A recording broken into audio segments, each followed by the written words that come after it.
issue rin siguro kayo ng DOTR, yung information campaign, huwag kayong sumakay sa mga habal-habal dahil kapag nag-discuss yan, may nangyari sa inyo, hindi kayo mababayaran versus kung kayo ay pumapasok sa TNPS, meron kayo makukuha. Okay?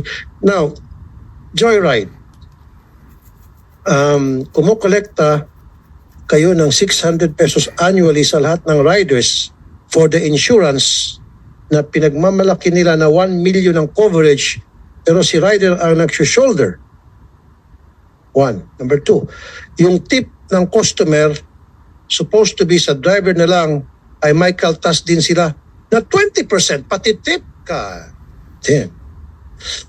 Hindi makatarungan at hindi makatawa ang ginagawa nila. Bakit sila move it at angkas wala namang ganyan?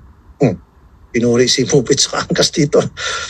Bakit sa kanila, sa rider, lahat nila kinukuha? Meaning Joyride. This should be addressed and stop. ASAP, please hide my name. Of course. Okay. Okay. So Joyride, ano masasabi niyo po, sir? Good morning, Mr. Chair. With regards to that po, Mr. Chair, we'll look into that. But there are reports that we have been receiving regarding that, but we'll look into that. Well, then dapat refund. Then there's a violation. LTFRB. Anong reaction niyo po? That's a clear violation. Hindi po yan kasama sa terms of reference ng accreditation nila. So definitely may hearing po tayo next week. Pagpapaliwanagin ko po kayo bakit po nangyayari po ito. Asahan po ninyo yan na kayong unang-unang kung tatawagin. Siguro po, Joyride, kung gano'n, illegal po yung pagcha-charge nyo sa kanila for the insurance. Pati yung tip ay kinakaltasan nyo, ibalik nyo. I need a refund. They need to be refunded, these riders. Mr. Chair, actually sa service industry, meron na tayong batas na hindi pwedeng bawasan yung tip. So doon pa lang po, I hope this extends also to other services, particularly in transportation. Okay nga. So, Joyride, paki-refund. We'll comply, Mr. Chair. And So, make sure LTFRB, they will comply. Yes, Mr. Chair. Refund. Mabibilang naman yung mga ano. We have a master list kung ilan naman po yung naging pasahero nila in a certain day na sa database po nila. Kukunin lang po namin yun. Then from Malalaman din kung magkano yung mga tip na kinaltasan. yung tip ko siguro hindi namin Mahirap na. mahihirapan po kaming malaman doon, but we will do it randomly sa mga naging pasahero. Magtatawag po kami, sir, by random. Siguro po, come up with a system na, okay, kung hindi na ma-monitor, at least merong makukuha base na lamang sa yung regular na pasahero na kukuha ng isang rider at yung regular na tip na kukuha nila sa bawat pasahero, gago lang kayo ng formula doon and ito yung amount na possible na pwedeng mai-refund. Okay, can you do that? And talk to Joyride and some of the riders. Yes, Mr. Chair, we will be having a hearing next Friday. We will discuss that with the major players in the TNC industry, sir. Thank you, sir. Meron kayong opening statement, Madam Senator Grace po? Pero bago ko bigay yung opening statement, to continue your discussion earlier, on my way here, I was monitoring it, about yung mga habal-habal na wala naman insurance, kinakancel yung booking para private na lang yung usapan nila. Filipinos are very visual, Mr. Chair, and I would suggest, aside from just a public service announcement, anyway, may kinikita naman yung LTFRB dun sa fees, baka pwede kayong gumawa ng commercial na yung mga na-aksidente, literal. Pag nangyari sa inyo ito, nabalian kayo o nabawian ng buhay, ang isang mahal nyo sa buhay, wala kayong insurance, kung private ang usapan ninyo at walang accredited TNBS na kasama. Pero talagang kailangan literal, sir. Advertisement siguro sa TV and social media. Advertisement or even kasi pag nakita ng Pilipino na ganyan pala, pag nasakuna, walang cover sa hospital. Well, PhilHealth. Pero, di ba, alam naman natin yung mga ibang Maybe ang sinasabi po ni Senator Grace po, gagawa kayo ng commercial, kuha kayo ng advertising agency na merong parang kunting acting na aksidente motor, yan, Tapos paano na ito? Hindi pala siya sumakay po ako sa habal-habal, pasensya na po. Alam niyo naman bawal yan. So dapat next time sumakay na lang kayo sa mga apps ng TNBS. If I may, Your Honor, habang nagsasalita yung ating buting senadora, na-picture ko na agad yung effectiveness And especially, yung medyo konting talagang dramatic and really show what will happen. On the part po sa LTFRB, tutulungan po namin through DOTR. Kaya po namin ikagawa ng ganong klaseng infomercial, and then our players will help us disseminate it through our Facebook naman po. Para Tulungan talaga namin kayo. I'm sure there are companies that will willingly volunteer to help. we do appreciate that. Salamat po. We'll take that offer po, ma'am. Thank you po. Dr. Grace? Magandang umaga sa inyong lahat. Umaga pa naman. At the onset, I would like to thank the new chairman of the Committee on Public Services, Senator Tulfo, for his diligence in pursuing these critical transportation issues. Let me state for the record that I have been in support of the legalization and regulation of motorcycles for hire. Higit kalahating dekada na nang umpisahan ang pilot implementation nito. And there's overwhelming data backed by consumer demand supporting the permanent integration of motorcycles into our public transportation landscape. The failure of our transportation system to address mobility challenges led to the unprecedented growth of motorcycles for hire. Traffic, masikip na kalsada, hindi interconnected na transportation system, mahabang pila at waiting time sa mga terminal, malayong sakayan at kawalan ng pampublikong transportasyon sa ibang lugar at ruta. These situations make riding a motorcycle for transportation a more affordable, faster, and practical option. Despite safety concerns inherent to riding a motorcycle, marami nga nagsasabi na delikado, more so ferrying a passenger on it, it has become apparent that this is the preferred mode of transportation of many commuters today because of its affordability and swiftness. With a rapidly expanding sector, it is not only a necessity, but an imperative to institutionalize a regulatory framework governing motorcycles for hire operations. We need to legalize to reflect the reality on the ground. Alam mo, maraming mga drivers na sasakyan, sinasabi, ang gulo-gulo ng mga motorsiklo. Diba? Hala-hala sa karsada, magkakat, ganito, ganyan.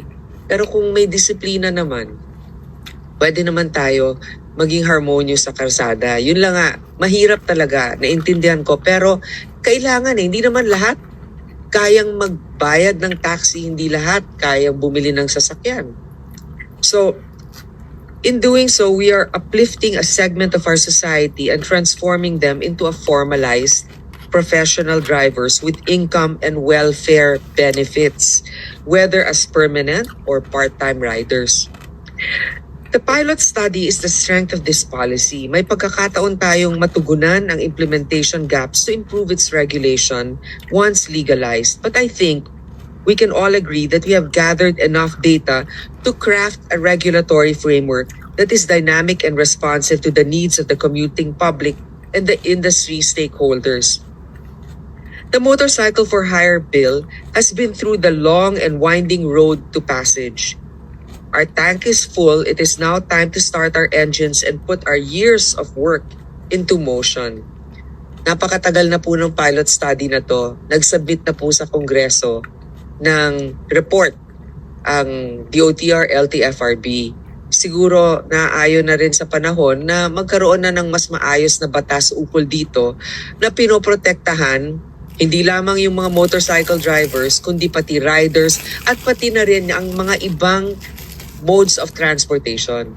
Kasi ang nangyayari ngayon, pag meron kang nabanggang nagdadrive ng motorsiklo at ikaw apat ang gulong mo, talo ka sa mata ng tao. 'Di ba? Kasi kahit na nag-cut sa'yo yan, hindi mo kasalanan. Pero ikaw yung mas may malaking sasakyan. Pero nakikita naman natin pag proper ang training at I would like to commend again ang CAS for doing this kasi kayo yung nag-umpisa na mag-professionalize nito. Sumunod din yung Grab, 'di ba? At kung Grab hindi naman yan dito rin sa atin, di ba? Pero kinopya yung framework. Ms. Chairman, I think that magseryoso na kayo, LTFRB, kung ano ba talaga ang version ng batas na sa tingin nyo ay more responsive at mas makatotohanan para mas may proteksyon ng ating mga kababayan. Salamat po. Thank you, Senator Grace. Yeah, I think LTFRB is doing their best since mga nakarang hearing, and they've been very cooperative.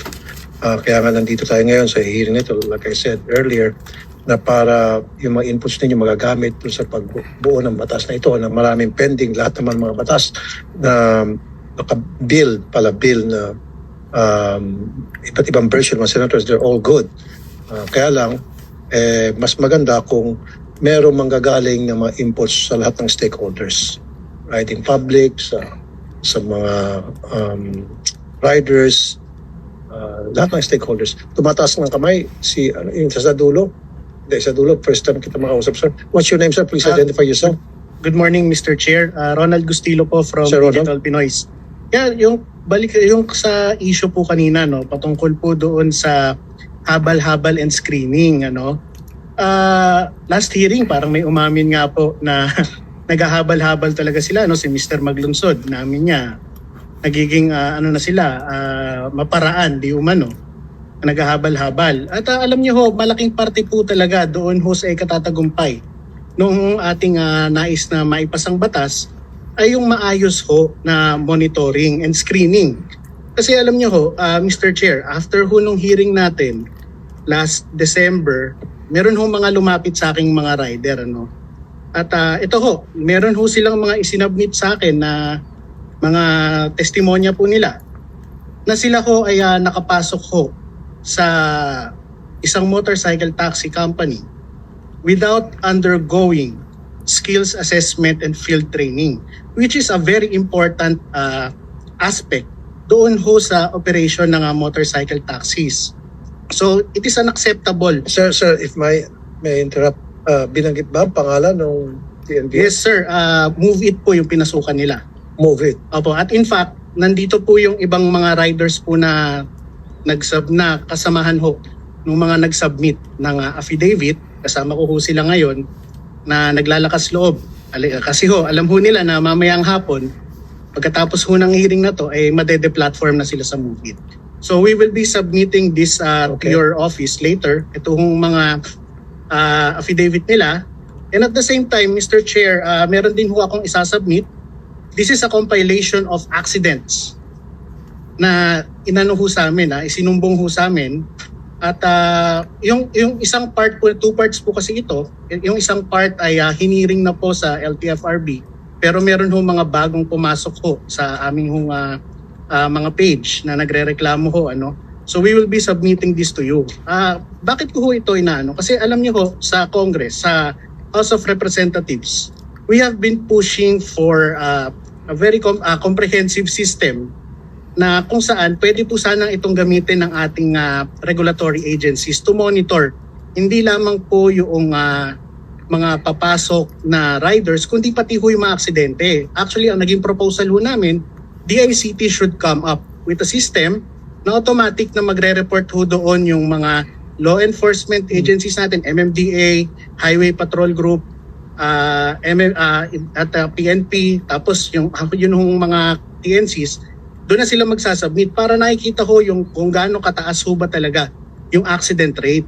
Kasi ho, ang nangyayari ho dito, meron ho mga na-aksidente, meron ho namamatay.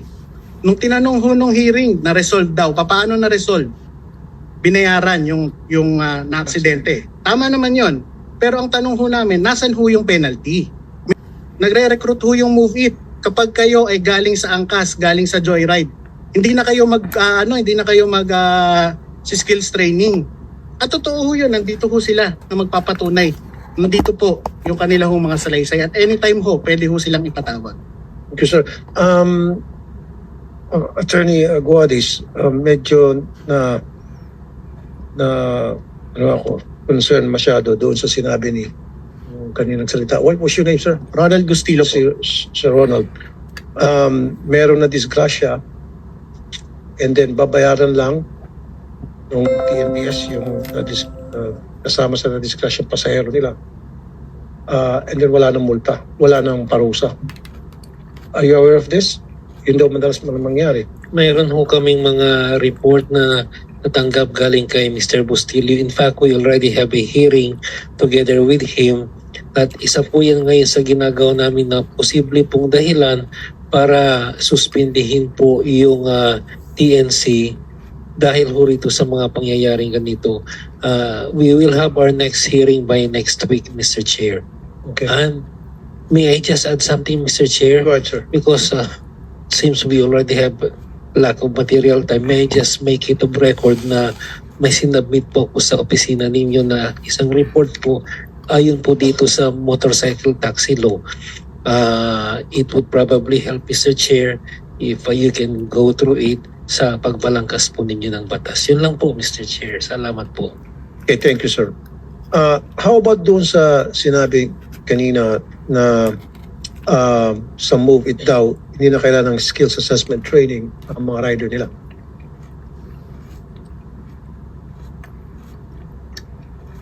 In fact, may mga riders daw ata dyan from Move It na papatunay na kapag Sir, that was a part of the report, sir.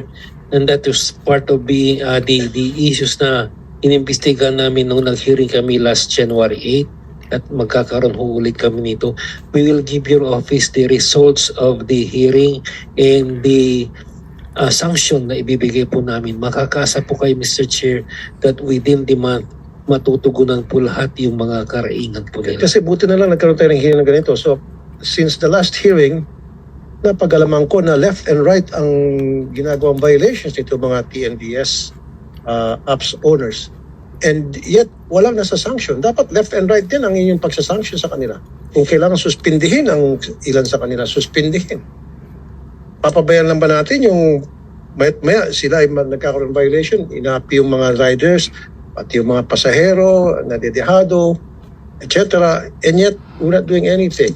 Ang sinasabi niyo lang, kasama sa pinag-uusapan, pag-uusapan, paplanuhin, paano magkaroon ng multa tungkol dyan.